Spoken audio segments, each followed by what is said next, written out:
few more minutes here. I'm sure folks can get on board.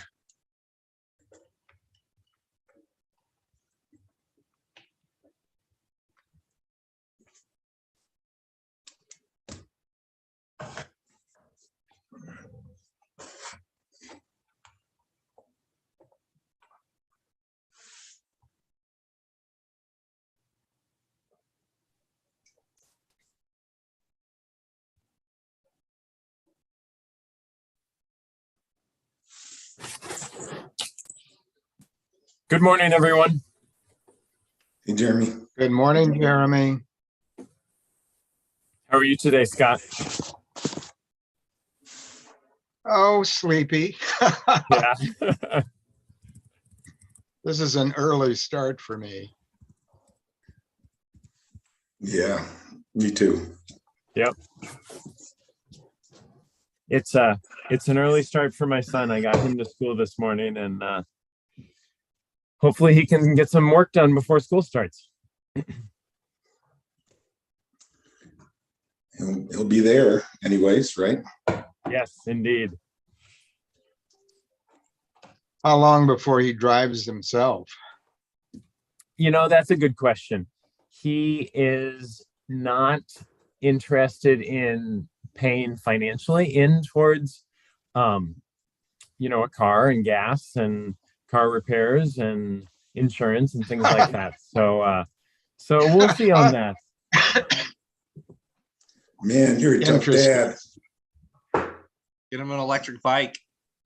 Exactly. We thought about that actually, just from get him there to school and stuff like that. I just got one. I haven't got to ride it because it came as soon as the weather, 2 weeks ago when the weather was really cold. So I've been a baby, but I'm pretty excited. Where did you get the bike from? I actually ordered it online. It is kind of an off-brand that had a lot of good reviews. It's like Velo. I can't even think of the brand now. Nice. It wasn't too bad. It was like $1,800, I think. And it's like a fat tire bike, so I can hopefully use it for commuting and things like that. You'll have to give us an update in April. Yeah, we have like an electric scooter, and it's not quite as good as the Bird or the ones in the major cities, but in the summer it's fun. But it doesn't, going to the grocery store and back, it is pretty nice. But if you're going more than like a mile or a half mile, it starts to putter out, or it doesn't lose power. It just takes a while where you're like, I could have ran there maybe as fast as this. Yeah. Excellent.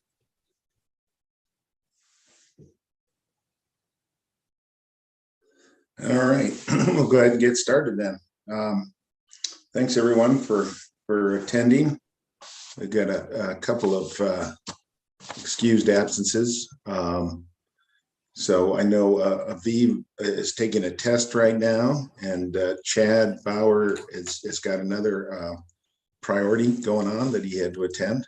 So besides that, Megan, you want to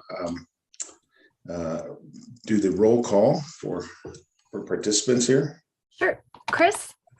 Present. Jeremy? Present. Trevor? Present. Brian? Here. Scott? Here. Jonathan? Here. Chad is absent. Virgil? Don't see Virgil yet. Ellis? Here. Viv is absent, and Amber. Present. Great. Thank you. All right, thank you. And thanks to Jeremy and Amber and Lee. I was out last week on my first vacation in the year, and so they put the agenda together, and so I'm thankful for that. Next up is approval or review and approval of the minutes. Do I have any comment on the minutes? Any changes? Any additions? Okay, no changes. Let's move to approve the minutes without objection. They are approved. The meeting minutes from February 10th, 2022 of the Energy and Climate Team. Announcements and updates. I don't have a lot on my list. Maybe Jeremy or Amber, Lee, you guys have any updates or announcements you want to make? I don't have any specific announcements or updates other than what's on the agenda. Yeah, I think mine's on the agenda as well. Okay, I was going to note today at noon, Montana Conservation Voters is having a clean energy panel discussion. So I'll send out the link to that in case anybody's interested. I think one of our city council people is actually going to be there for that. So anyways, you got nothing else to do at lunch.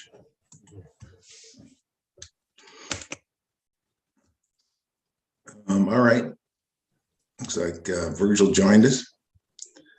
Next up are public comments on items not listed on the agenda. I don't see anyone logged in here besides the team members.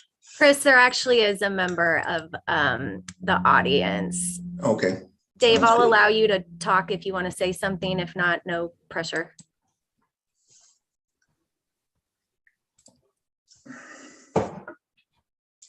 Nope, just happy to be here. Thanks. Okay, great. Thanks for being here.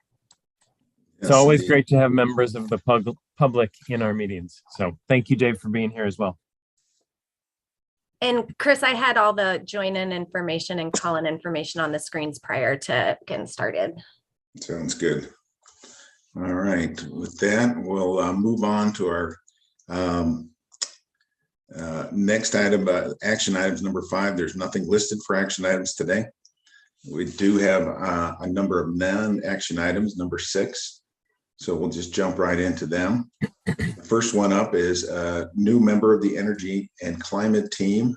This is the city county employee one. And I was just going through the minutes from Parks and Conservation about that. So maybe I can hand that off to you, Amber, and you can fill us in on how that went. Sure. Yeah, so we have concluded the interviews. Allie Kane is who we appointed to this position, to the Energy and Climate Team. We had very strong candidates. That was it was a hard discussion. I think that any of them would have been great, but Allie comes with a transportation as well as a conservation background. So we're excited to have her. You know, there was some discussion around maybe looking at our bylaws and how that the city county person is appointed to this board. It's kind of an awkward position for city council to be in, to actually be appointed, you know, choosing between city employees. So there was some discussion around that. You know, we approved new city council rules, which will go into effect at the end of this month. And those are actually going to make the process a little more clear. I felt like the process wasn't kind of as clear as it should be, but I'm really excited to have Allie. I think she'll be great. And we will officially, we brought that forward. We're going to officially do it on Monday night. So she'll start with us, I think, next month at the meeting. Is that's right, Lee, isn't it? She'll start next month. Great. So we're excited to have her. I think it's gonna be great. Amber, do you know if she works in the city or the county or what department? Just out of She's curiosity. with, I was just trying to, she's with Missoula in Motion is what she's currently. Nice. Yeah. I was just looking back at her resume because Missoula in Motion. So that's under the City of Missoula Public Works and Mobility. Right. And she's a transportation demand management specialist, but she has a background in conservation as well from a degree. So Sounds like Okay. she will be an excellent addition to our team. so Yeah, I'll second that. She has been so supportive and, willing to explore random ideas about electrification of vehicles and is always available for climate action stuff. So I'm excited that she's the new member. Good. Yeah, and certainly transportation planning is coming a long way there. That whole plan for this midtown area and putting in the buses, we haven't really dealt with that very much, but that's a big plan that's just rolling out now. We can get some more information on. And I'm sitting, just as a sideline, I'm sitting on that that team that's kind of looking at the Midtown Master Plan. So we can discuss that at some point when we know more.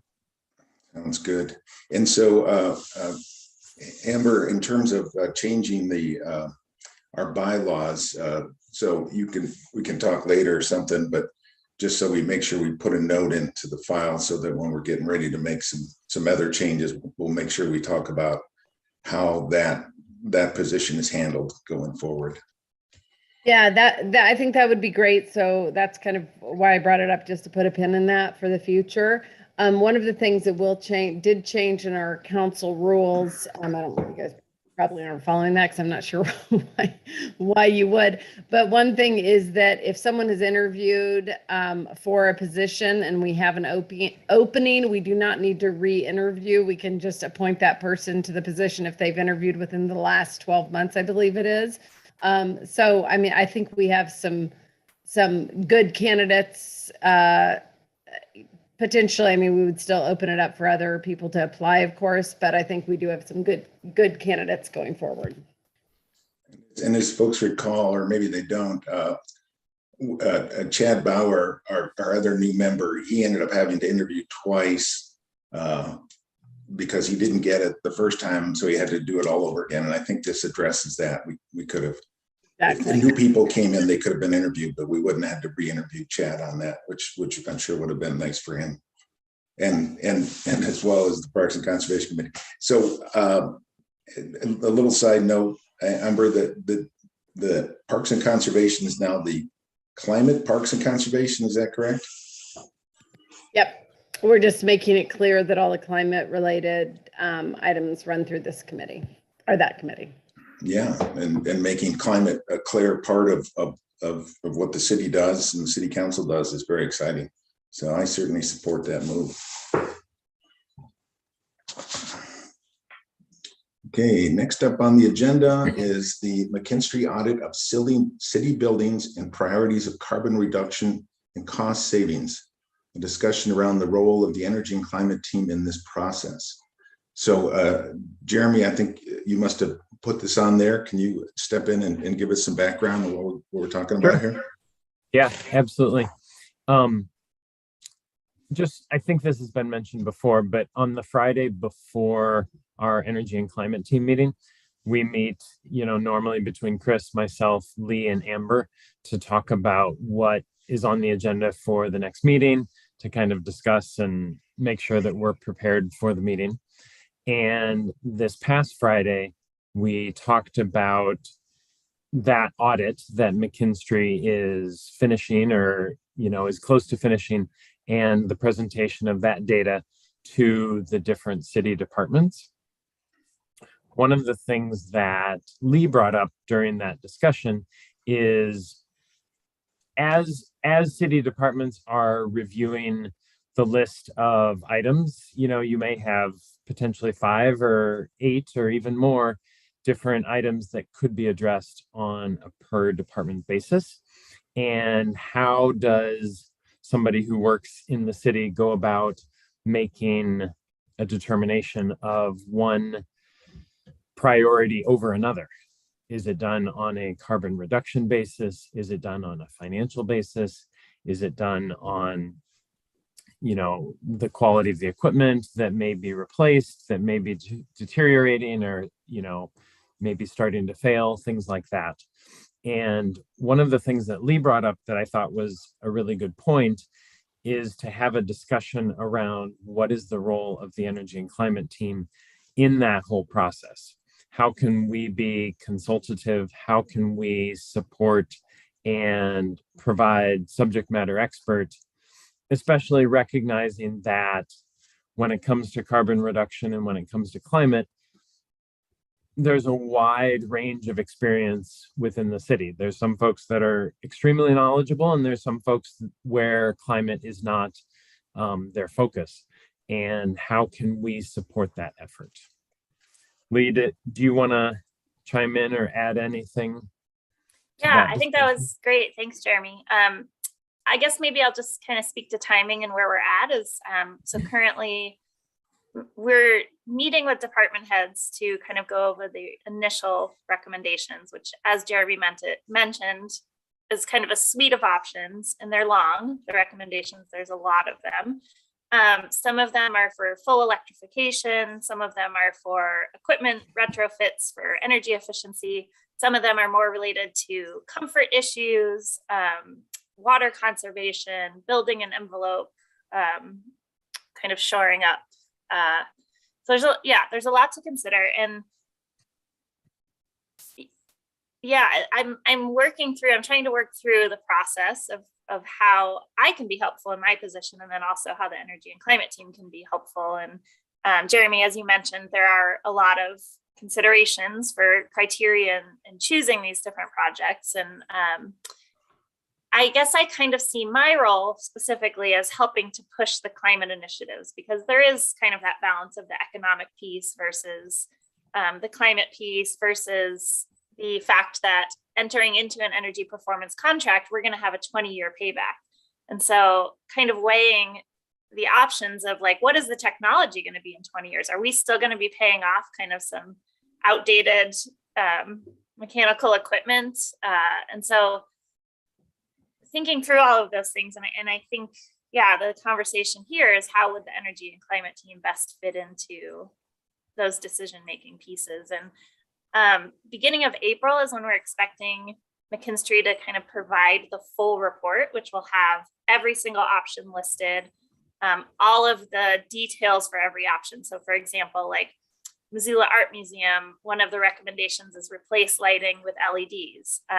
But they've already done a lot of that at the building. And so this would be specific. These are the lamps, these are the fixtures, these are all of the little pieces. Or like I mentioned, water conservation is an ask for every presentation we've seen so far. And there isn't a lot of detail of what that looks like. And so this report will detail, this is how many toilet fixtures, this is how many aerators, and this is the equipment cost versus the installation cost and all of those pieces. So I think I'll leave it at that.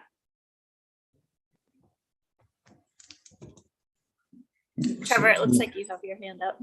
Yeah, so when you're getting closer to the decision time, how many decision makers are we talking about as far as narrowing down these projects? Because that, I think, could factor into a lot of how we could augment. Yeah, that's a really great question. And ultimately it'll go to city council, probably, unless that's, I think, another kind of confusing piece is that the funding for these efforts are going to come from different areas. And so I would say that there are kind of buckets of decision makers. And so there's the departments themselves, and they get to say like, here's what we have in our capital expenses budget already. And this is how that would compare. This is like, for example, I think fire station number 2 needs a new roof anyway. They have to replace their roof. And so we're kind of looking at like, well, would solar on the roof, work into that capital expenditure project already? And so there's kind of the economic piece, there's the department piece, and then there's the city priority piece, which is where I feel that the energy and climate team would fit in, is to really help push the climate lens on the actual project decisions. Yeah, and I might be overstepping for some other members, but if there's, I guess it could be considered gatekeepers before they go ultimately to the decision makers. If there's only a handful of those, doing some type of workshop or whatever, where, it would involve a commitment outside of our typical meeting, but we have a wide array of knowledge and experience where if we had a workshop where we all were at one time going through kind of some of the top choices that are still going to get cut out, but that way you could hear different opinions, and then that would move on. Of course, there's always like a matrix option of going through and rating them all. But that might, if there's 200 of them, that might be a pretty big project, where if we get down to 20 or 30 and you only have 5 decision makers or gatekeepers, doing a workshop with our team and those decision makers to help further narrow it down, I might be able to do something like that. Yeah, that's a great idea. And also McKinstry has offered to do a presentation to this group as well. And so we could dedicate, a full meeting to going through that onerous spreadsheet at some point. Yeah, Amber. Yeah, thanks. And I like those ideas. I would agree with Lee that it's not a completely clear process of how things are going to come forward, and at what points contractually they come to city council. So that's one of the questions I think I'm trying to figure out. I think as far as this team, and maybe it looks something like what Trevor was suggesting, what would be helpful is, for city, there's going to be a lot of people that, a lot of it we're not going to understand, to be quite honest, because some of it is going to be complicated. Some of it's going to be super straightforward. Some of their recommendations. So just having this, I know the list is going to be really long. So asking this team to review all of it is a huge lift. And so I think maybe there will be some prioritization on that giant spreadsheet, Lee, I'm assuming, but weighing in at least on some of those in some way to give city council some sense would be, I think, really helpful. Well, not to jump back in, but just dealing with bureaucracies and things, one of the things I foresee happening in what you're alluding to is you have people that ultimately are going to have to make a decision about something that they're not very knowledgeable about. And that's not a knock on them or anything. It just is, that's the way it is. And so what I was suggesting is like a workshop would almost be for those people to have an opportunity to lean on people that may have more insight or expertise in that, and not ultimately making, at that point, even making a recommendation. It's just more of, hey, this is what I'm deciding between these three. Is what are the pros and cons that you might see that this is not something I ever even heard of until yesterday. So can you elaborate on pros and cons of these two different things and help me make a decision? In educating those decision makers or the gatekeepers, maybe before or after we've prioritized. So there might be an aspect of both. But now that doesn't make sense. I don't know if you have 20 different decision makers, but if you're getting down to like 5 or 6 department heads or managers, it seems like that could be a very useful mechanism to help them make their decisions. And Lee, I appreciate that. And I, to be honest, I mean, I've said in multiple different meetings over the years, when you're an elected official, you have a skill set, and you don't have a skill set for every single decision that you're making. So I don't think that's a knock on anyone. I think it's just that no one knows everything all the time. And I think that that's exactly why we use the expertise of city staff, as well as these. I think that's that's why this exists to some degree to me. So yeah, and so, for sure, I think that as far as coming to climate, parks, and conservation, there's going to be some value in that as this moves forward. I don't know. I'd like to hear at some point. I know people have their hands up, so I'll shut up. But Lee, kind of, if you know how that's going to come forward to department heads, and if it makes sense for this, how this group would weigh in there. I'm seeing it on the kind of support of decision makers, and we may not, like I said, all of these aren't going to rise to the level of coming to city council. Yeah, I think probably a lot of the decisions will be made at the department level, with Dale Bickle and myself and kind of a core team. And that's probably the spot to plug in, I think, because then, the recommendations will be made and then it will go to city council. But like Amber said, I mean, city council is so supportive and so trusting of city staff that what we're bringing as a recommendation is the, you know, the way to go forward oftentimes. And so I think if we did come to city council for those sorts of decisions and say you have city staff support, you have department head support, you have energy and climate team support, well, then that just kind of bolsters the argument. Next up, Brian, it's great to see you. What do you have to offer here? Yeah, thanks. Sorry, I missed the last couple. Can everybody hear me okay? I've been having one with this headset. Can you come across okay? Good. I just want to say the university's been through this process a number of times, and Brian, I'm having a little bit of trouble hearing you. Just maybe if you're able to speak a little bit louder. I don't know if anybody else is experiencing the same thing. How about that? Is that better? That's a little bit better. Okay, Yeah. Sorry about that. I need to replace this headset. No problem. I was saying that the university has gone through this process a number of times with McKinstry, and they do a really good job of putting together what they call FIMs, which are facility improvement measures. And then they rank them. You know, they throw costs at them, they throw savings at them, and typically they come out in a payback type of ranking. You know, and you get a nice sort by that.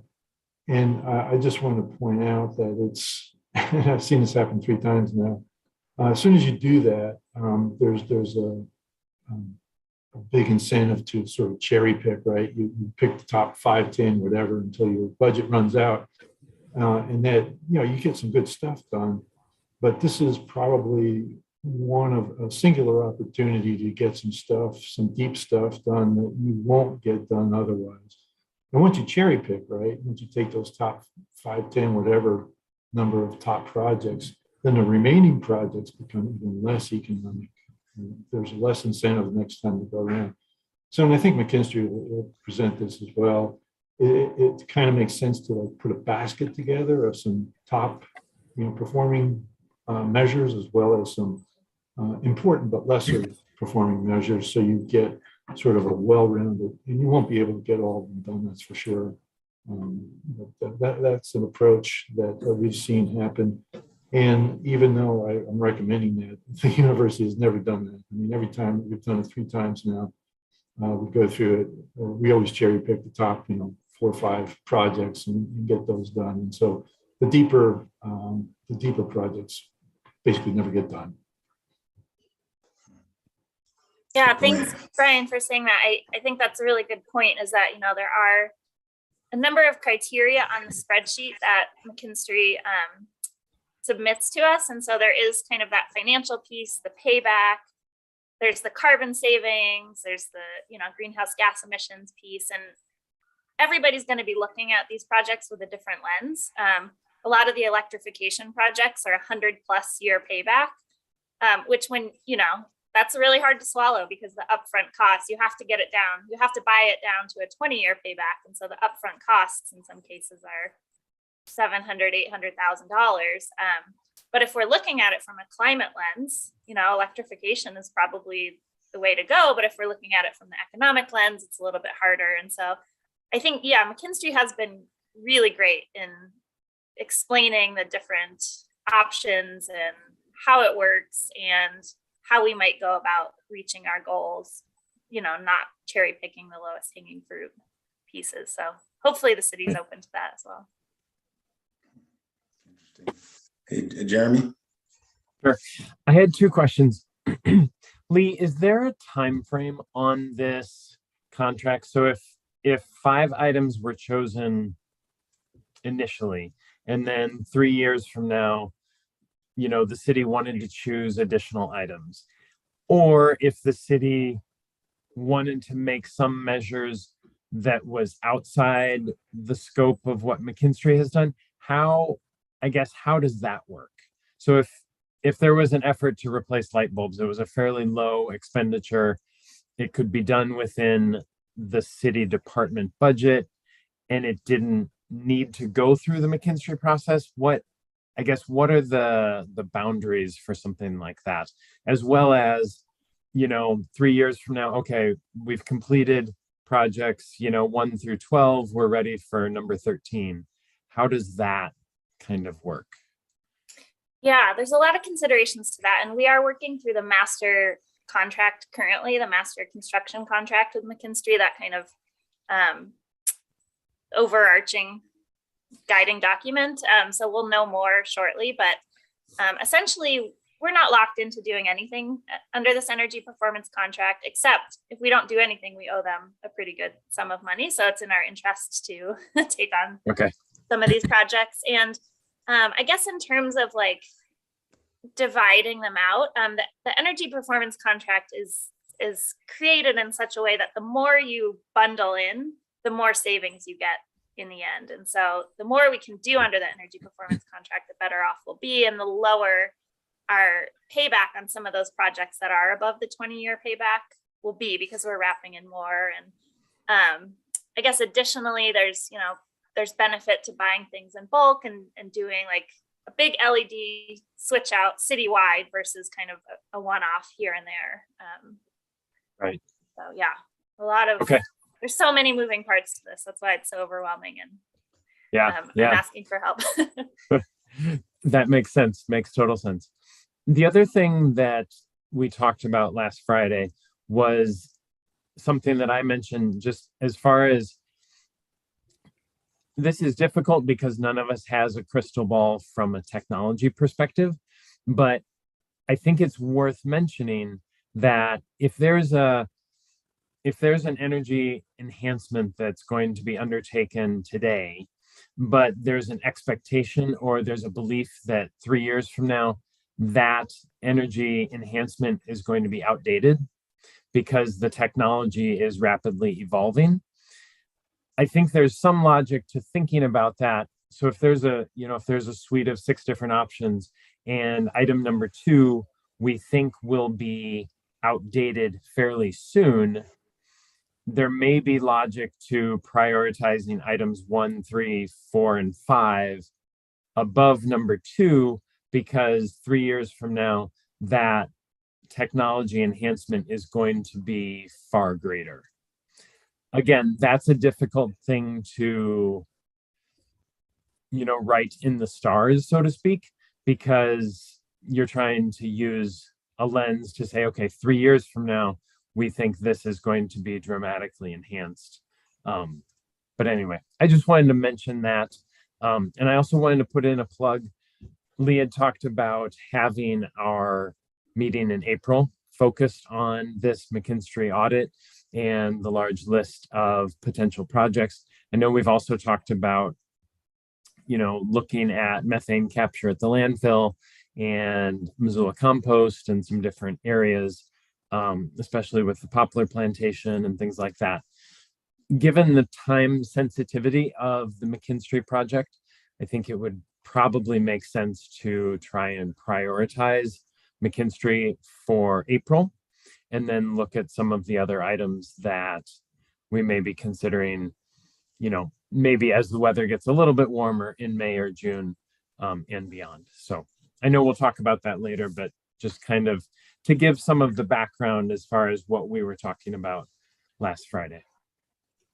Yeah, and we will be pushing to move kind of quickly because our budget season, our fiscal year ends in June. And so we have to kind of get budget asks in ahead of that. And so we are hoping to move this along rather quickly. That's where I was thinking about just how the money flows in the city system. I was looking at the city council agenda the other day, and it was talking about buying all these vehicles and how much each vehicle cost. And so that sort of came out separately than the broader budget. And then at the same time, there was also the subsequent or adjusted budget from the original budget. And then there's the budget itself. And so that comes out once a year. And so you've got lots of different money pieces, and an individual department head probably keeps track of this very well. But how do we, negotiate where maybe one of the questions is, will any of these McKinstry projects, and Lee, you seem to suggest it, come in for this next fiscal year's budget? And it sounds like you expect at least some of them to be specifically dealt with within those budget proposals. That is the goal, is to get them moving along. And if only to try to lock in contractors before they start their busy seasons. And that we can't get projects done because everybody's so busy. But yeah, and again, some of these will go through the budget project process and some of them won't. Some of them, there's existing capital in budgets that, and then there also might be different funding mechanisms beyond the city budget process, which I don't know about yet, but ideas have been thrown around of how to fund these things. For example, Public Works and Mobility, they get money through fees, our utility fees. So those fees, some sit to some extent outside the city budget process, and they can spend that money in ways that don't necessarily fall under the traditional budget process. And so it kind of depends on the department. And so also along with that is, if I'm, Public Works, there's a Public Works Commission or committee, and they'll see that. So you start with the department heads, well, it'll work its way up through each of the sub department units to the department head, and then work in with the city administration, Gail Bickle and whatnot, and then probably go to their own committee and then get rolled back. And then at some point that'll go to the city council. And by the time it gets to the city council, it's all done, right? The city council is either going to say yes or no at some point. And so it seems to me, the department heads, the administrative heads, and then the individual committees for each department, this is where it's all happening. So the city council as a whole is not where it's important. But so what makes the reason I bring this up is, so Climate, Parks, and Conservation, they'll oversee or be involved in the process of the budget for the Parks Department. And so that's great. So how do we sort of involve ourselves in the process early enough so that by the time these budget items make it to Parks and Conservation, that input has been had? And I think the climate lens is a great notion and how to do that, and trying to figure out where in the process to factor in, okay, cost, time, technology, all those other things. And man, you're right. It kind of makes your head spin trying to figure it out, because that to me has been one of the things. This team is not in charge of any, or we don't oversee anything in theory. Although the Parks Committee works with the Parks Department, and then Amber's committee works with them. And so that seems to be the line we need to keep thinking about with each one of these departments, and finding out how they work their process, how they move from a particular unit to the department head, to the administration, to their committees, and then to their city council committees. And that, so we need some flow charts, I think. Chris, I think what you're advocating, which I think also ties back to what Lee and Amber said earlier, is to have the team involved early is going to be helpful to, be proactive and to engage as soon as possible. I think I hear kind of a consensus around that. Yeah. And so, I think one of the best parts is if we actually have a climate lens, which looks like a series of questions, spreadsheets, calculations, considerations. So when a department starts filling that in, to have us available to work with them or to review that might be a good place to be.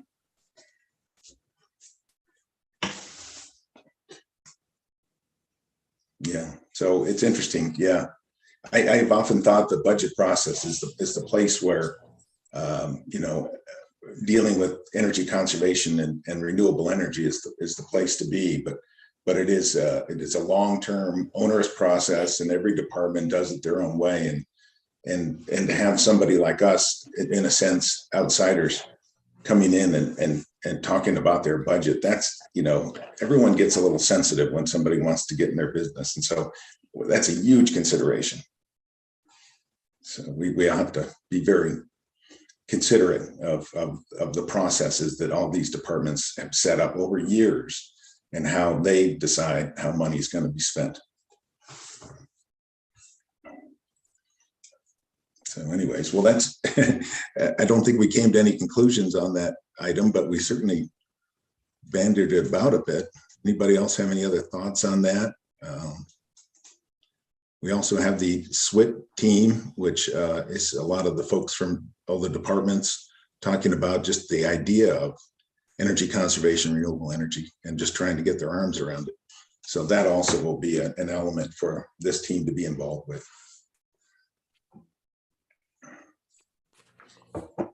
All right, well, we will continue and we'll consider that proposal that you have, Jeremy, of doing this McKinstry project in our next meeting as an exclusive item. And I've got some notes here on some of the other proposals, like the workshop from Trevor and some of the other stuff. So I'll try to put these down and keep a running list of some of the ideas that we're having.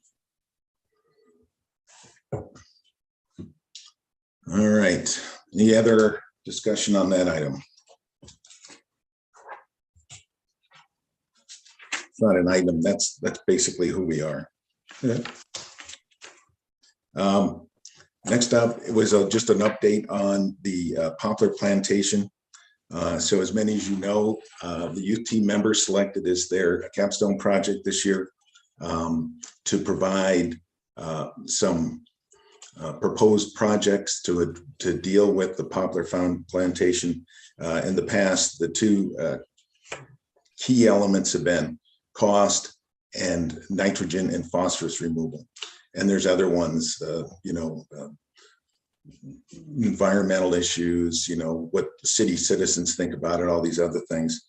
But those are the big ones. And then what we tried to do and gotten good support from the city is adding the carbon reduction effort or carbon sequestration to that. And so that's what we're working through. And the more we dig into this, we're meeting every other week now. So we've met a number of times, Jonathan, Carlin, myself, and then the three youth team members. Anybody else who wants to get involved is welcome to, or you can send along your ideas. So it's moving along pretty good. We think we've got some good ideas, but it's really complex. And there's been a lot of people involved with this the last 20 years. This is nothing that is easy, and I think it's befuddled folks. So if we can come up with some ideas that really work, it could be very useful. But I don't know, we'll see how that goes. At the last meeting, we had Dr. Corey Cleveland, who's a professor of biogeochemistry over at the university and also was involved in this project years ago. Came out and talked to us a lot about nitrogen and phosphorus chemistry, carbon chemistry, nutrient cycling. We got into it pretty thick. It was a pretty good science lesson about wood versus alfalfa versus wheat. Where does the carbon go? It was interesting. One of the things that Dr. Cleveland mentioned many times is that most of the carbon does not end up in the biomass of the plants. It's either in the soils or it's in the leaves, and the leaves cycle that carbon. And so to put carbon into wood, it's actually not that effective as a way of sequestering carbon. So it's tied up in the microbial activity and then the organic matter in the soils, which cycles through the leaves primarily. So I thought that was interesting. Some of the other things, some of the ideas we've come up with, that one that Aviv mentioned, which was a really good idea, I thought, was using this farm to plant willows. So willows, if folks know, when you do stream restoration, you get willow cuttings and you plant them in the ground, and then they grow. You don't grow willows from seed, you grow them from these shoots. And so if you create a farm of willows, you could cut shoots and sell them for stream restoration. So that was a pretty good idea, and a water-loving plant, obviously, as a willow. So we've got the water for that.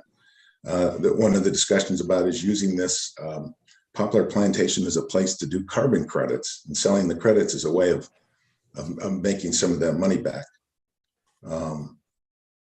And Chris, yeah, go ahead, Jeremy. was there any discussion about the willows and being able to, absorb the phosphorus? I'm assuming, and then also from a carbon perspective, I wonder how willows compare from a carbon sequestration perspective. Yeah, it's a good question. Or versus alfalfa. So these are getting these calculations down. I don't think we're quite there yet, but there are people that do, and you can, carbon per acre of uptake. The nice thing about the willows is you use them whole, so they're not the alfalfa. The problem is the cow eats the alfalfa and then releases methane gas. The counter argument to that is, well, they're going to be the same number of cows anyway, so why worry about it? But again, if we go with this sort of approach that Dr. Cleveland talked about, is most of that carbon isn't in the plant mass anyways. It's in the soils and it's in the cycling of the leaves. And so from that standpoint, it doesn't matter. What matters is that you've got a robust plant community, and through that, geochemical cycling, that carbon is going to be tied up primarily in the soils. Would the Willow project also count for a potential carbon credit project as well, though? It could. One of the other things, Gene over at the wastewater treatment plant, he actually did some carbon uptake as compared to the amount of carbon that is emitted through the wastewater treatment plant. As we know, wastewater make up the biggest use of energy in the city system. And he said the amount of carbon, even though we've got 160 acres of this stuff, is not significant, which I'm surprised at. It goes back to, and I find this maybe a little counterintuitive. We learned last time about the solar farm that they're talking about putting in at the wastewater treatment plant. And they were going to cover a number of acres with solar panels, 2,700 solar panels, which is huge. You're just thinking, oh, yeah. And then you realize that's going to be 15 to 20% of the total electricity used for that plant.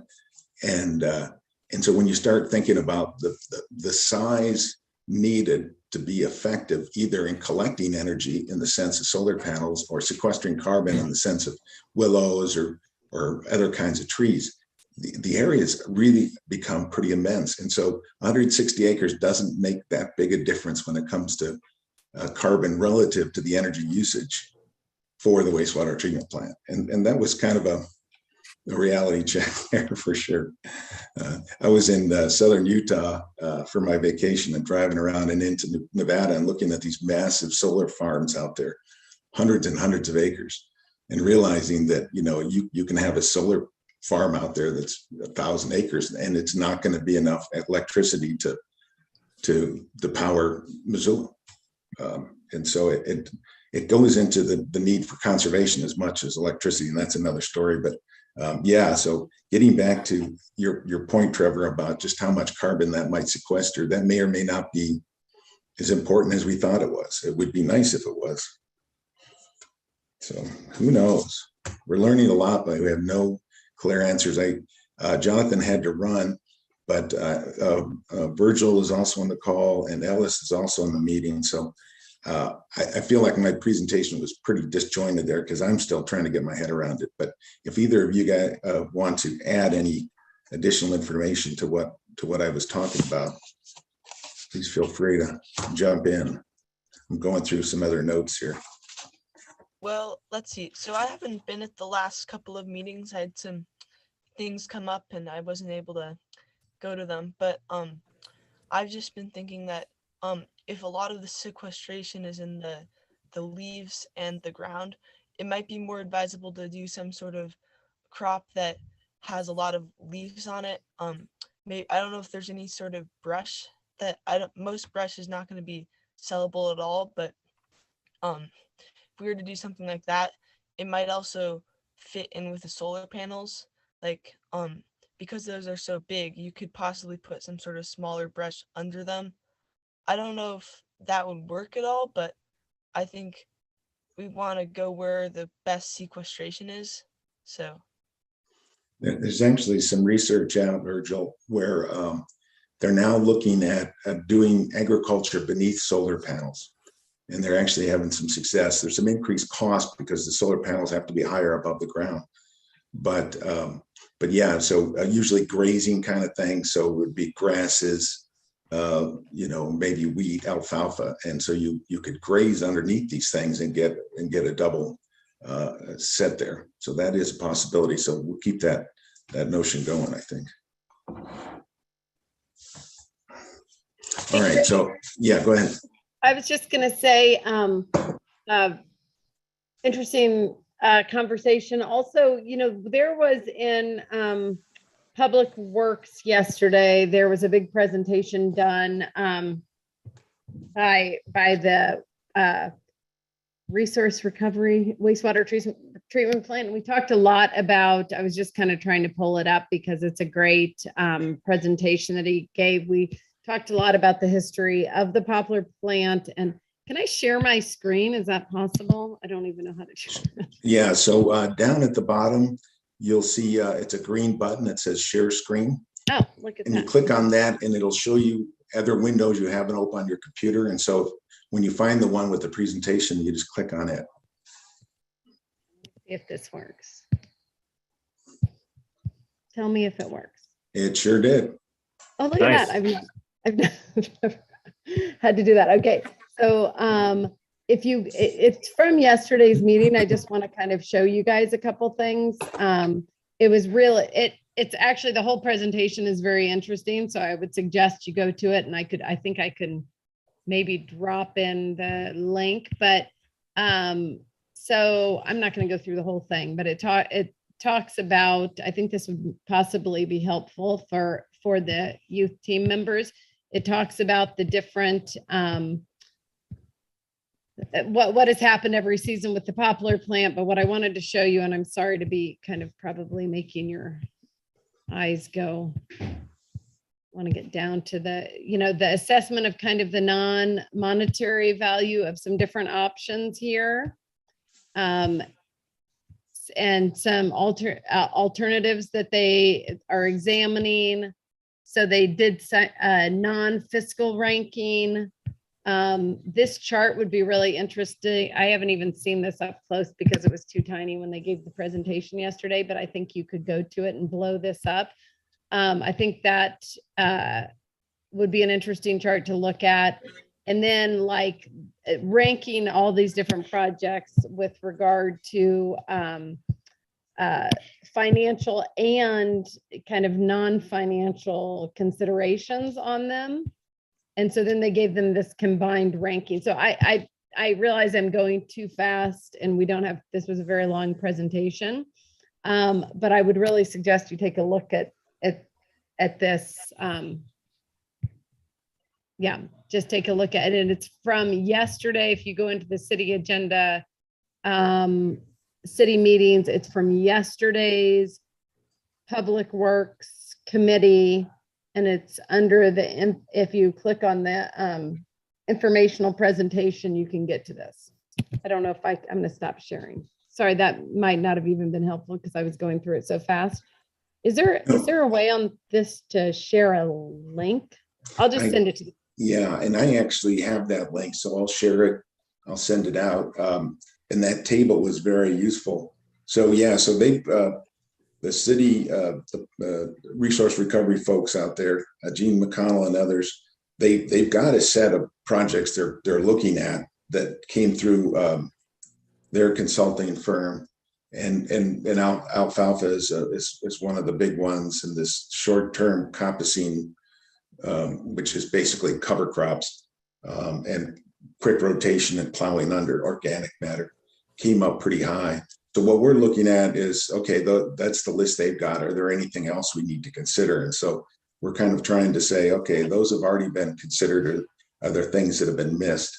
Like the proposal I'm working on is a constructed wetland, and using that water as a subsurface water source. And constructed wetlands can sequester a lot of carbon over the long term. So yeah, no, it's very useful. Like I said, it's really interesting just how complex it is to figure out what to do with this site. and how even with all the options you might throw out there, there's just not one that's clear that this is the one. But right now, their winning option is alfalfa. But it's been noted, you cut the alfalfa, you feed it to the cows break it down in their stomach, ruminants, and the byproduct of rumination is CO2 and methane. But as was made the point, those cows are going to be out there whether we grow alfalfa or not. And so does that matter? And it just makes you kind of head spin. But thank you for sharing that. Chris, I just got an email from John that he is on the call but hasn't been elevated yet. Okay. Megan, can you help us with that? If he called in, I cannot elevate him. He has to join with the link, but I see a caller. I can allow him to talk this way, but if he wants to be a panelist, he has to join with the link, which I can send him. Yeah, why don't you go ahead and do that? And so, and Lee, did that make sense? Is that what we need to do? Is just make sure he has a link to the meeting? I think so, unless he's just on his phone, but I will follow up with you email.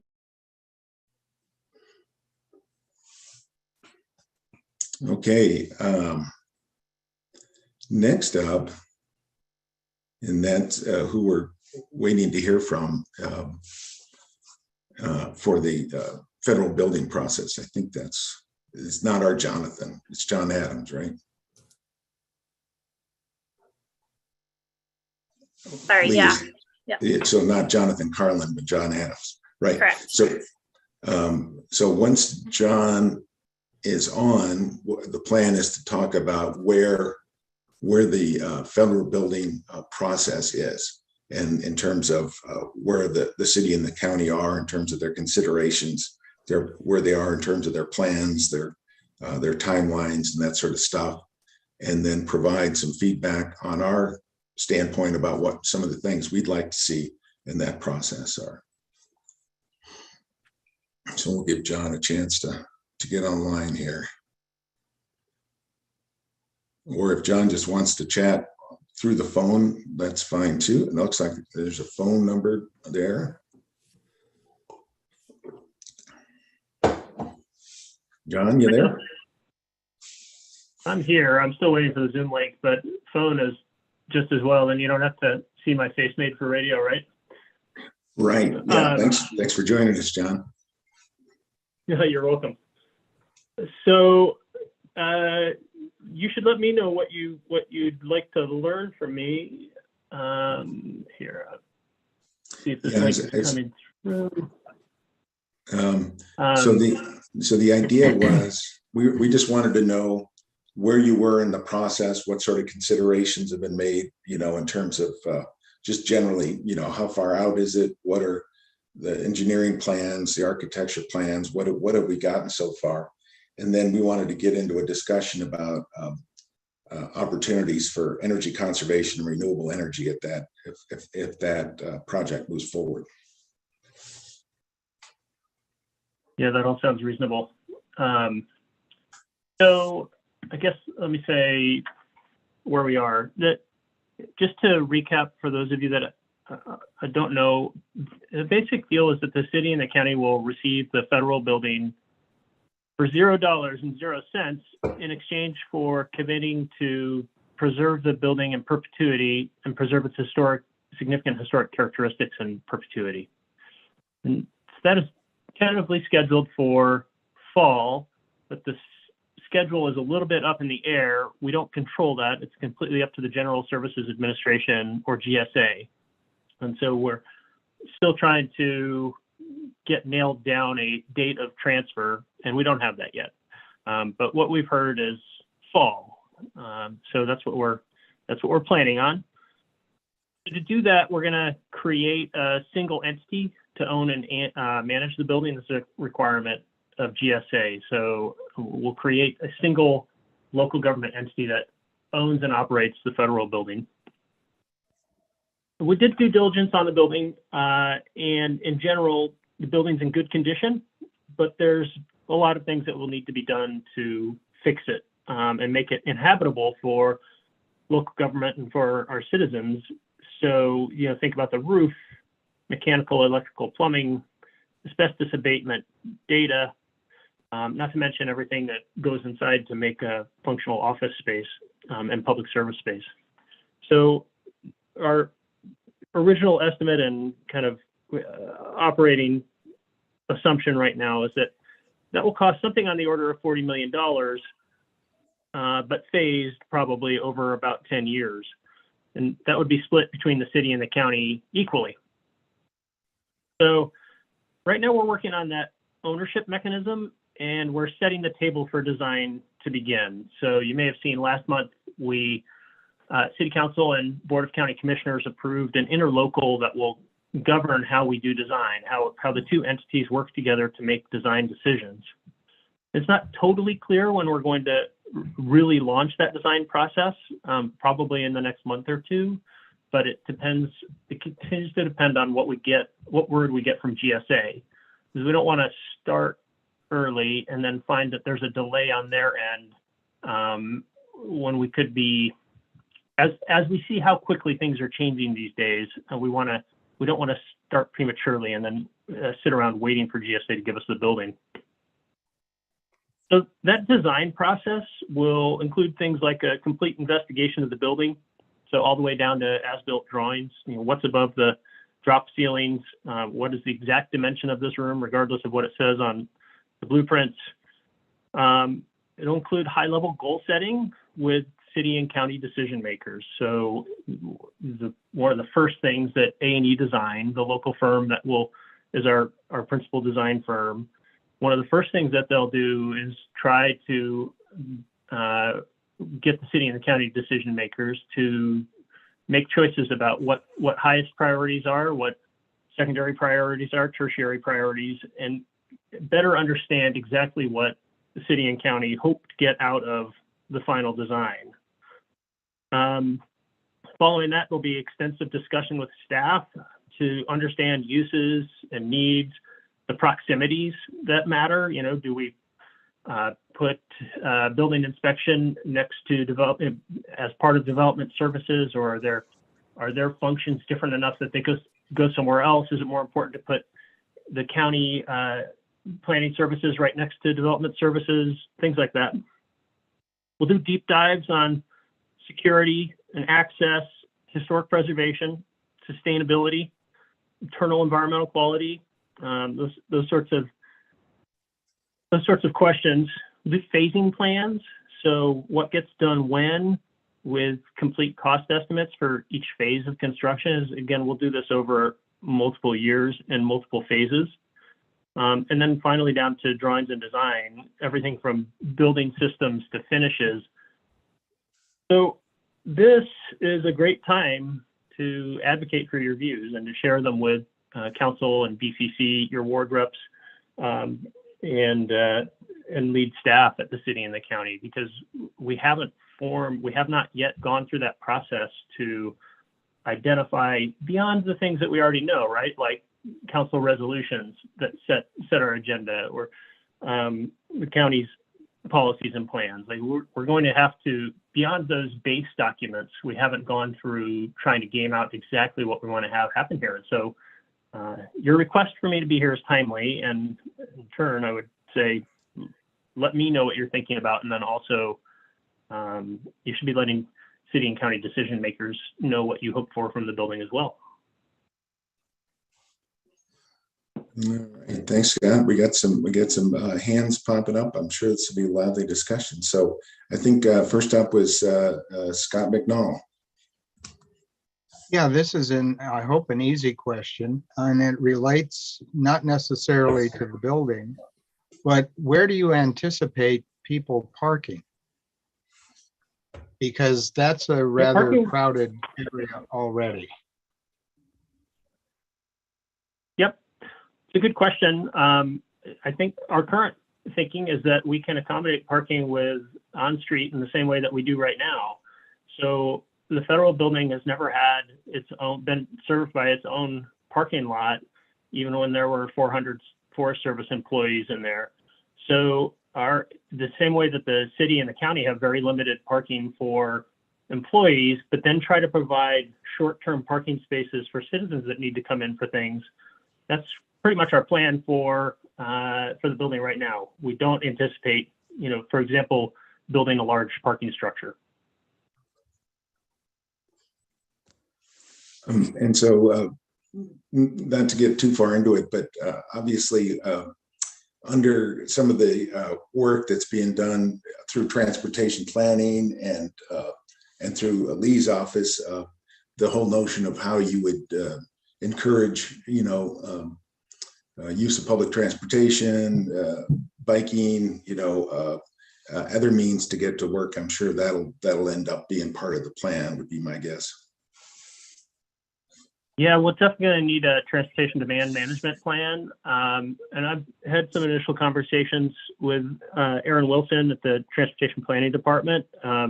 He's got some really interesting ideas, ranging from, shared electric bikes for staff to, we've noodled about an idea about creating a kind of a kernel for shared for car share. Kind of a catalyst for that. We'll need to work on, we've talked about there's a really sweet alley that runs directly from the federal building to the courthouse block, right past the MAM, past Hellgate Cyclery. We've talked about, could we activate that? And then of course, we're going to have an issue with West Broadway, or East Broadway, pardon me. East Broadway functions at that intersection like kind of a moat. It's challenging to cross, and we're going to need to link everything that's happening south of Broadway with everything that's happening north of Broadway. And the downtown master plan has good conceptualizations for that kind of thing, but that is the kind of stuff that we're going to have to nail down as we move into the design phase.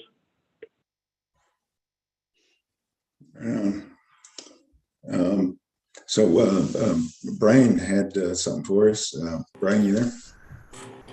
Yeah, thanks. I was wondering, John, if you looked at any kind of certifications as you're going through this major renovation, like Energy Star certified or LEED O&M? Our initial take, I think that we'll talk about that more when we do those high-level goals, but I think that people's initial take is that we won't seek those certifications, that the experience at the county courthouse has been that achieving the actual things is more important than obtaining the certification. But I think that's still up for discussion.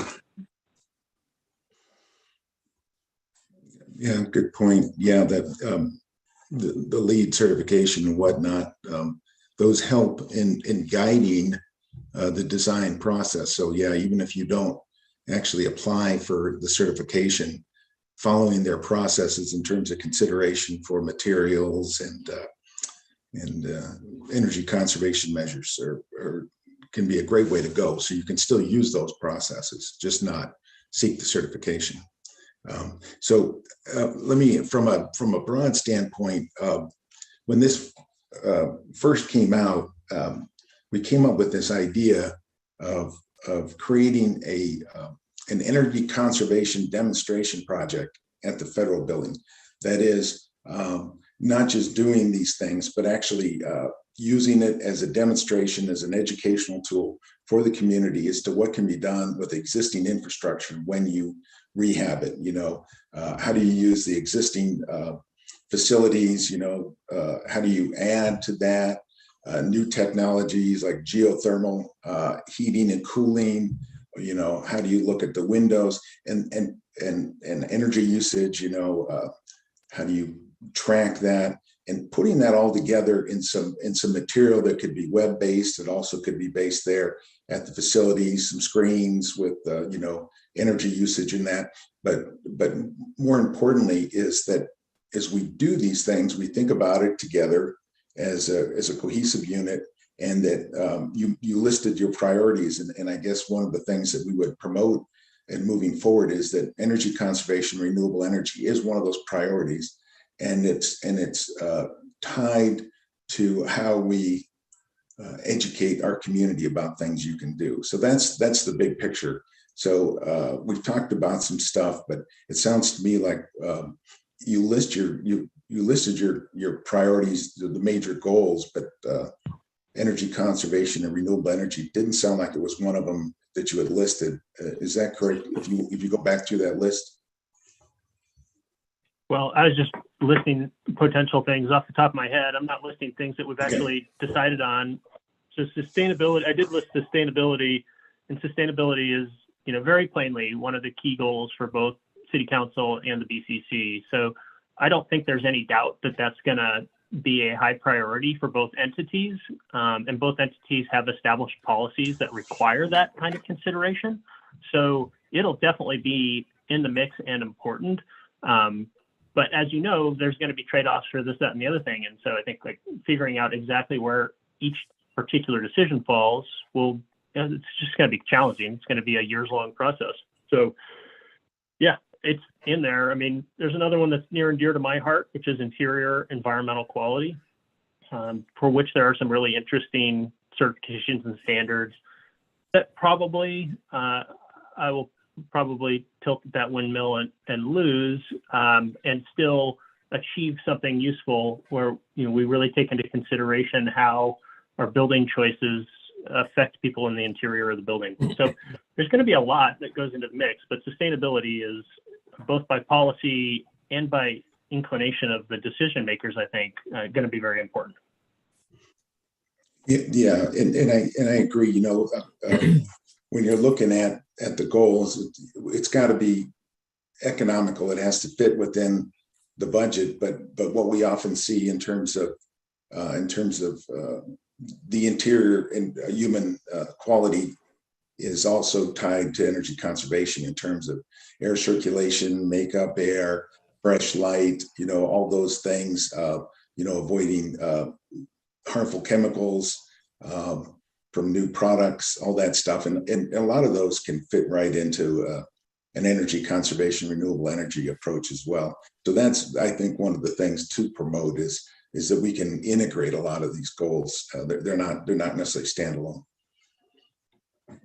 Yeah, I agree with that. And I think, there are inevitably going to be trade-offs, like, being able to open windows is really good for interior air quality, but it's not so great for security or energy conservation when people leave them open all night, right? So there's got to be, in some places there will be trade-offs. In other places, I think, as you pointed out in your, I think it was a draft letter, but letter last year, there are going to be places where things can synergistically fit together, or alternatively, it's just not more expensive to do something really useful and interesting, even if it's new, and essentially make the right choice. So sometimes there aren't those sorts of trade-offs, and in other cases there will be, and we'll have hard choices.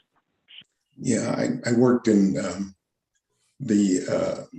at NREL in their new big conservation building, and one of the things they did is they actually had a motorized window system where it would, depending on the temperature outside, it would mechanically open windows and close them. So it wasn't an individual could override it and open it themselves, but there was a system to allow for that fresh air in. And the windows were set such that they weren't, you couldn't get through them. In other words, they were small enough. There was bars across them, not bars, but features across them to keep anyone from going in. So I think there's a lot of answers that are out there. A lot of them have applied to new buildings. One of the exciting things that we're looking at here is that while there's been a lot of new buildings with all the coolest stuff, doing it on an existing building, an old building, and getting similar things is, I think, one of the more interesting tasks we have here, and one of the better opportunities. Sorry, Jeremy, I've been talking too much. Let me let you jump in there. No, it's all good information. All good information. I'm a big advocate of what we're talking about. Essentially, I view it as three different pieces. One is the energy efficiency and renewable energy energy conservation.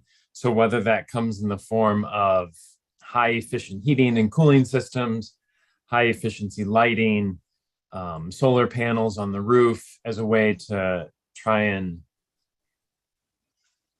use more renewable energy, and also from a cost perspective to, reduce the expense of the monthly utility bills. So I think that's, and John, I think you touched on that as a key component of the overall project. The second thing, Chris, that you mentioned is the whole idea of a demonstration project and having, some signage which talks about what the city and county have gone to, the extent that they've gone to make this building as energy efficient as possible and to use renewable energy, and kind of all the different aspects that are completed, so that as a person of the community comes in to use the building, they are reminded, and it's very evident. It's very apparent, not only through signage that's there in the building, the visibility of things like solar panels, as well as an online discussion or an online tour of the building, I think could be very beneficial. It actually reminds me at Montana State, the engineering building, and feel free to correct me if I'm wrong here, but I want to say it's the Abramson building. I don't know if anybody is super familiar with Montana State University. But that particular building, when they built that, they included quite a few conservation and energy efficiency measures in that building. And then the third item that I wanted to mention is just the hope aspect. I think when people go into the federal building and they see the energy conservation, they see the solar panels, they understand, they may not see the heating cooling system, but they understand that that system is a high efficiency system and it's utilizing, maybe a ground source heat pump or whatever, whatever is the best option for that building. It gives them the hope. And I think that's something that's also so important, as there's a lot of concern over climate change, and there's certainly some people that are feeling hopeless. And I think to provide that hope in a public building can be such a powerful message, and to back that up by saying, here's what we are doing. Here are the specific steps that we have taken for this building. And some of those steps actually translate to something that you could do as a member of the public, whether or not you have a house or an apartment in Missoula, or you own a small business or a large business here in Missoula. I think that hope piece is equally important. Yeah, that all rings true to me. The only quibble I have is that the solar panels won't be visible, or at least not prominent. I think people's working assumption is that we would work for solar panels on the roof. We've already gamed that out with the National Park Service, who will determine what we can and can't do relative to historic preservation. And essentially the answer is absolutely put panels up there, but they can't be obviously visible right from the street. So, Sure. Just got to push them back a little bit. Yep.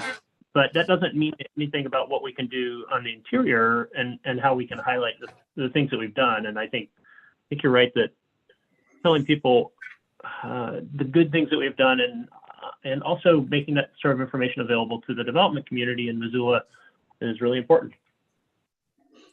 One of the things that I'm really excited about, John, is the whole idea of publicizing what the city is doing, because I think what the city has already done and what the city is planning to do, I think there's an opportunity to communicate that and to share that information.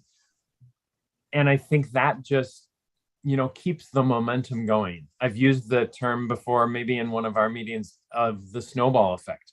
I think that momentum is powerful, that if people see other people doing things, they are more likely to act on them themselves.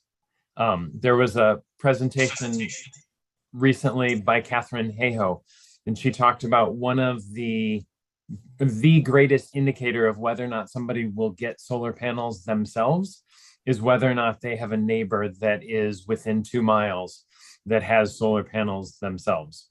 And the whole concept of, if you see somebody else doing it, you know, and as you said, John, the solar panels certainly may not be visible, but there's a demonstration project in the federal building that communicates that, so you can see a sample solar panel, or, you know, something like that, to show the energy offsets and how much it's reducing energy and how much the actual city county is saving from a financial aspect.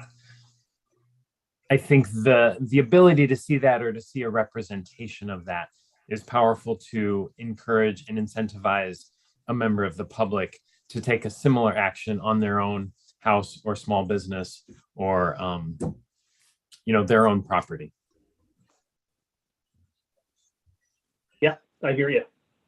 Yeah, I like that idea. I mean, that is sort of the notion. I'm sure there'll be plenty of opportunities for us to do energy efficiency, energy conservation, but integrating it into the building in such a way that we can demonstrate to you know, the residents of the city just what you can do, how it can be done, create some excitement about it, create some interest to help promote it, you know, through other commercial buildings, through residential buildings. So that I think that for me is part of it. It isn't that the city won't and the county won't, but that we're going to create an opportunity that will you know, snowball, as Jeremy was saying. So I think that's the idea here, isn't that you won't do it, but that how do we demonstrate it? And I think there will be some opportunities here for some unique technologies, some approaches, which leads me to one of the questions. So earlier in our meeting, we were talking about the McKinstry energy performance contract system that is currently working its way through a bunch of departments. There'll be specific proposals for renewable energy and energy conservation. This obviously at the moment is outside that, but I know I've talked to folks at McKinstry, and they actually did an energy performance audit of that building when it was controlled by the Forest Service. So they actually already have ideas about stuff they can do. So one of my questions to you is, have you considered, or will you consider using the McKinstry energy performance contract in this process, or have a firm like McKinstry that's very knowledgeable about energy issues as part of that design team? Yeah, excuse me. Yeah, both. So yes, and yes. Yes, we have considered using McKinstry at the federal building. Yes, we'll continue to consider using McKinstry at the federal building. And yes, A&E also has on their team some sustainability experts like Kath Williams. So we haven't figured out exactly totally if, but if how we would want to integrate McKinstry into the design team, but it's on the table and we're continuing to consider that. Fantastic. Yeah, they're not the end all, but they're available to us. Brian? Yeah, I just wanted to, you know, we're focused mostly on energy, renewable energy, conservation, all that thing, and that's all very good and important. But John hit on a point earlier, and that's IEQ, you know, inside environmental quality. And that, I mean, me as I'm the energy guy here on campus, but I figure that's my number one priority in addressing buildings is the comfort of the inhabitants, especially if you look at the amount of salaries that go in there. I mean, it's easy to look at building operation budget and, you know, zero in on the energy usage of that building and try to minimize it. But if you do that at the expense of people's comfort, then their productivity sinks, and now you're wasting a whole lot bigger pot of money in salaries. So again, it's as John alluded to, it's definitely a trade-off there, because environmental quality, interior environmental quality often is at odds with energy conservation, but they're equally important. And I think that also ties into what Jeremy was saying, in that any type of public display information, education about what is done in this building should highlight, I guess, those inherent conflicts between design goals and explain in detail why certain processes or directions were taken over others. I think it's a great opportunity.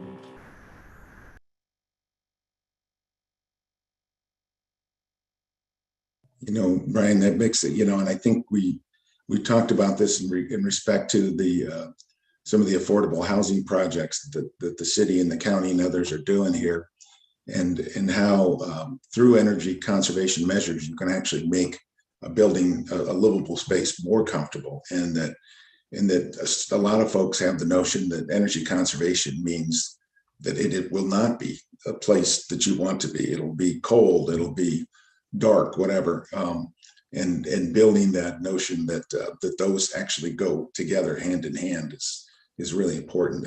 That through good design, you're creating a space where people will want to be, not a place that you'll go freeze in the dark. As my geology friends always tell me, if you can't mine it, you can go freeze in the dark. But that's another story. Yeah, so that's kind of the idea. And so we're trying to decide, next steps. What do you think we should do? We obviously have Amber Sherrill, the chair of the Climate and Parks and Conservation Committee. You guys may establish some other working groups. Is there anything else specifically you think we should be doing in terms of promoting these ideas that we have? No, I think you're on the right track. You want to work with your elected representatives. You want to keep asking Lee what's happening, so that Lee asks me, so that I continue to respond and think. So I think you're on the right track, and I think we're really moving into that kind of, well, we're not there yet, but we're very close to that kind of making those overarching goals. And I think you want to be able to inform those to the greatest extent possible. I would say the same to anybody who has a position to advocate for the federal building. This is a good time to reach out to your electeds and to staff decision makers and advocate for your point of view and the things that you want to see accomplished in the building. Those are great words to end on, or maybe begin on. So we will we'll keep this as an ongoing item. We'll probably end up setting some sort of work group and maybe start discussing some specific ideas that we have, and certainly working on the educational outreach component, which I think we also have some really good folks here that can help with. Spectacular. Thanks for having me. I appreciate it. Thank you for being here, John. Very interesting. Yeah, it's a pleasure. It's important stuff. I did at one point reach out to someone to see if we could think about passive house standards for this building, and they, having just built a huge passive building in Seattle, they laughed at me and said it wasn't possible for a historic retrofit. But I still like the idea, and we'll continue to think about stuff like that. I know it creates the existing, even historic building nature creates some challenges, but that's partly why this is interesting. It's easy to do this on a new building. It's more challenging to do it on one that's historic. Yep. I look forward to it. Thank you very much, y'all. Thank you. All right. So next up on the item 6.5 is Energy and Climate Team Retreat. So again, I'm going to hand it off to Jeremy. Yeah. So we talked previously about, and I believe it was in the February meeting that the idea came up during our energy and climate team meeting, about the idea of gathering as a group. And at that time, I think COVID was a little bit more active, or was a higher concern. In the last month, certainly seems like COVID has decreased as far as the, I certainly see a lot fewer people wearing masks as I'm in the grocery store and in local businesses and things like that. And I believe Lee was the one who mentioned it a month ago, or maybe even 2 months ago, about the possibility of having a energy and climate team retreat especially with new members that are coming on, as well as some fairly recent members that have joined within the last 6 to 9 months, to do some training sessions, to do some education, just so that we all have kind of the same, not the same, but we all have the same base level of experience, and certainly recognizing that each one of us has expertise in different areas. There's certainly an opportunity for sharing some of that information. We talked about it last Friday with Amber and Lee, and one of the questions that came up, and we certainly need to talk with Megan and talk with the city clerk's office to determine how we can do that type of whether it's an offsite retreat where we're all in the same kind of area, or if it was via Zoom. I certainly think it would be beneficial to do it in person if the conditions allow us to do that, albeit COVID and space and things like that. But that's essentially, that's the gist of it, Chris. Yeah, and I like the idea. There certainly are a number of people on our team that I never met in person yet. And so COVID really sort of threw a wrench in the works of trying to create a more cohesive unit where we're, like you said, we're on the same page in terms of level of knowledge, and establishing our goals for moving forward. It's easy for me to establish them, and then say, let's do this. But we have not done many of those things like strategic planning, where we all jump in and get a chance to talk about what our combined goals need to be. So, yeah. And I certainly think we would all benefit from getting to know each other better, outside of the energy and climate team. I would cherish the opportunity to be able to go for a hike with other folks on the team, or to do some, it doesn't have to be a hike, some other type of event as a team. Yep. Scott? Yeah, I think it would be great to have a retreat, and I think it should be in person. And for those of us who still want to wear a mask, we can do so. So you may not see all of us, but there are a lot of options to get together, and I look forward to it. Sounds good. Brian? Yeah, I'll echo Scott's comments there, but also I'm questioning. I know that if we get together outside of like public notice and minutes taking and stuff like that, there's some issues there. How do we avoid that? So if there's more than a few of us, certainly if there's a quorum of any kind, it has to be public notice. So this event would be a public noticed event. The city clerk's office would keep minutes, but I think that's okay. We can still get together and have an event to discuss our priorities, and it can be a publicly available meeting. I don't think those are exclusive in any way, but that would be a requirement, quite certain. Jeremy, did you want to add to that? Nope. I echo your comments. Yeah.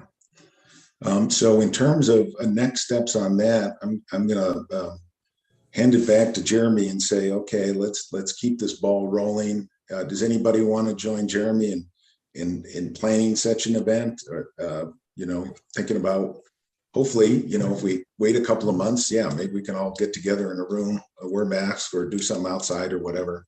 But does anyone else want to join in? Brian? Yeah, put me down.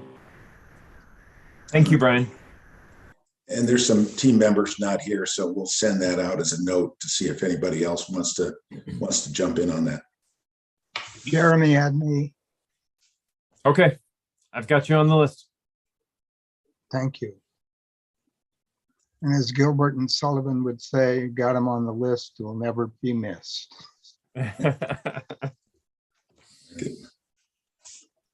Any other comments on a retreat, strategic planning, whatever we want to call it?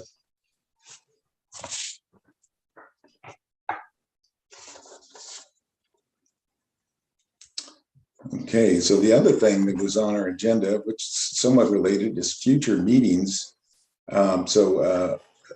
Last Friday, these guys came up with some interesting items for field trips and future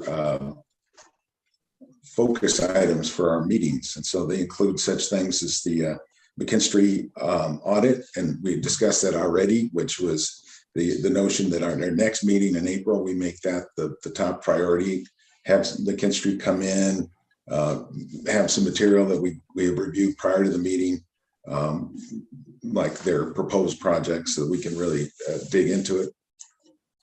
Any other thoughts on that proposed meeting, Jeremy or Lee? I think I said what I guess my feeling is that I think this is very timely. It's very important. And I think we should prioritize that with as much or all of the 2 hours that we have next month. Okay, the one after that, we talked briefly about this at the last meeting, the Cpace program that the county is doing. And when we heard briefly from Scott about some of the challenges that has, I don't think the city is proposing one of those, but maybe getting ahead of the curve on. So this is where basically a public entity or can get money from a government, the state, to do energy conservation, and then pay that money back through basically it's not really quite a loan, it's not quite a bond, it's something sort of in between, if as folks recall. Is that so? Jeremy, where do you think we want to go with this?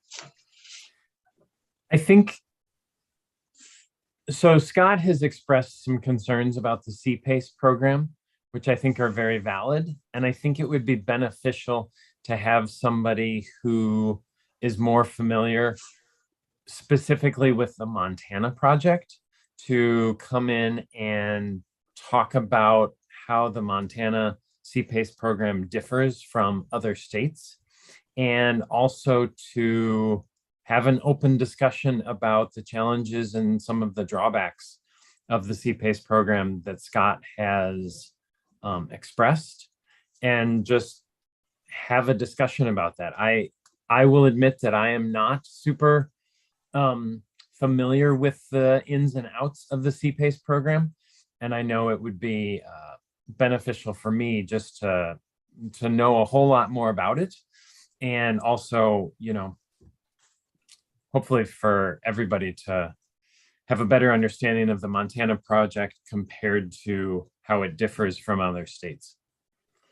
The state of Montana does have a Cpace program, and Lee's got her hand up. So one of my questions to her is the city considered using that, or are they considering it?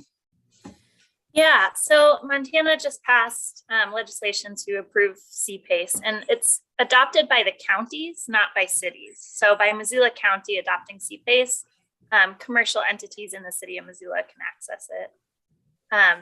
And I just wanted to make a quick distinction that there are two programs out there. There's PACE, which is for residential property assessed clean energy. And then there's Cpace, which is commercial property assessed clean energy. And we're talking about Cpace, and Cpace has actually been a really successful program in other states. And there are some really great models, particularly in Colorado. Some of the concerns and kind of maybe mishandlings of the program have largely come on the residential side, where people are tying their clean energy projects to their homes, which there's a lot of like predatory issues happening on the residential side. But on the commercial side, it's actually been a pretty successful program. And so we're really excited to be able to offer that to our residents. Thanks. And clearly, I didn't understand it. I misstated. I thought it was for government entities. So thank you for correcting me on that, and that there's two different ones. So with the county having passed their resolution on Cpace, that'll open the door. So if a local business, they can now apply to the state Cpace program is once the county's approved the use of it within the county. Yes, and it has been approved, so commercial entities can take advantage of it now.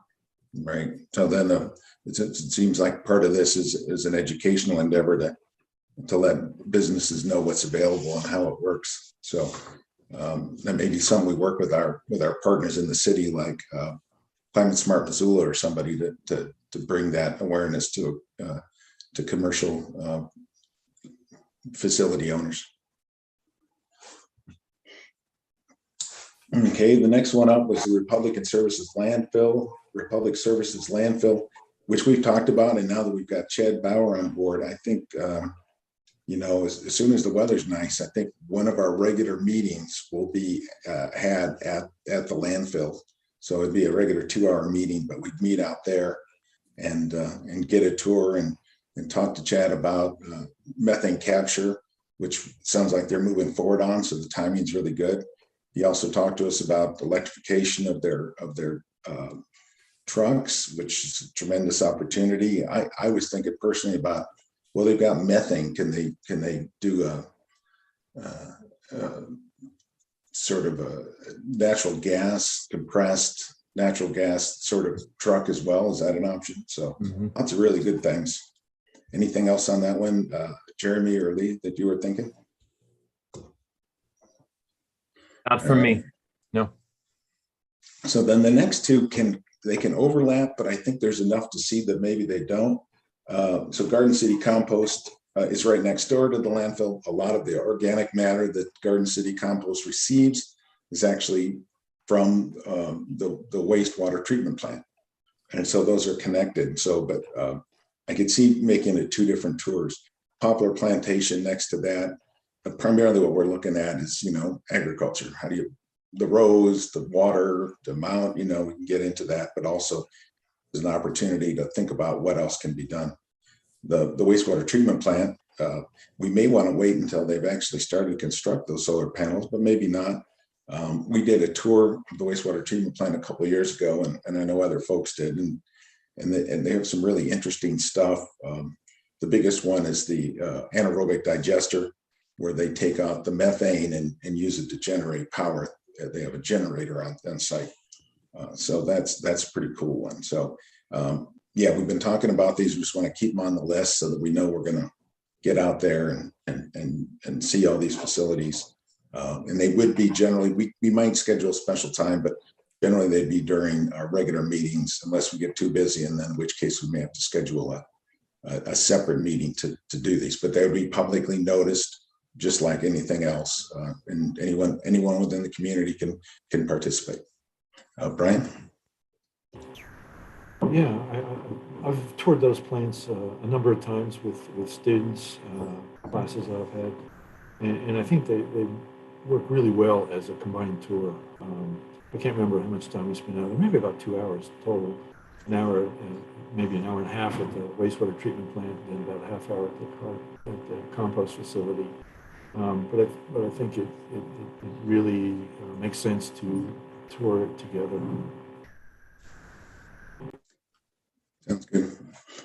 Yeah, and get into this notion about how Garden City Compost sequesters carbon or not, or how is that, you know, long-term, short-term, what happens to that compost? How is that a process for carbon reduction?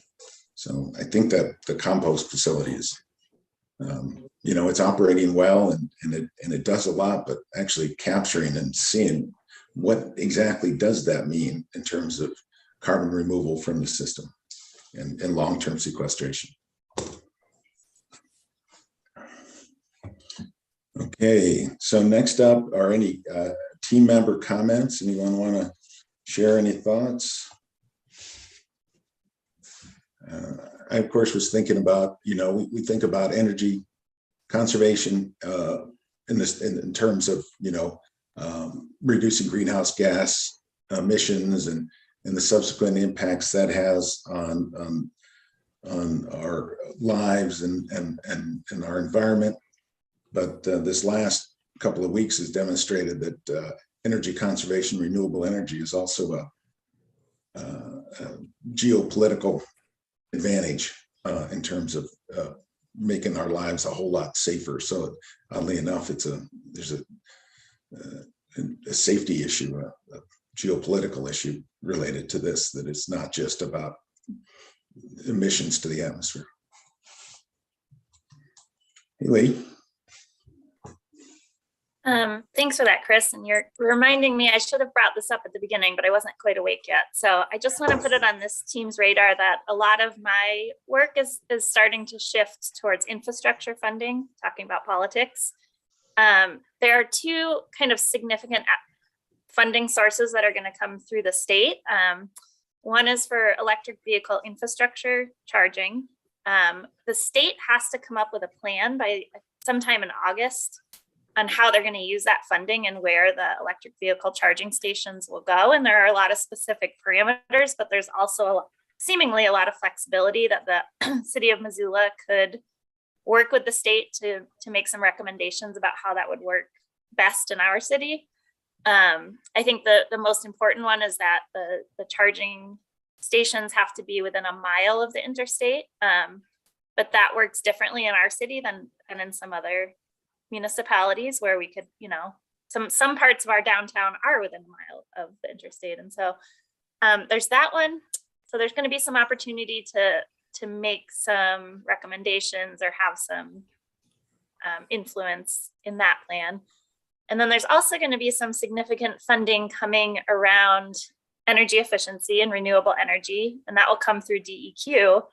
And we met with DEQ last week, and they are incredibly open to suggestions on how that money should be spent, incentive-based programs that we could make recommendations on, lots of different opportunities, I think, to kind of have some influence on how that money is spent in our state. So I just wanted to get that on the radar. I don't think that there's any huge rush. I think we're all trying to still wrap our head around what that looks like.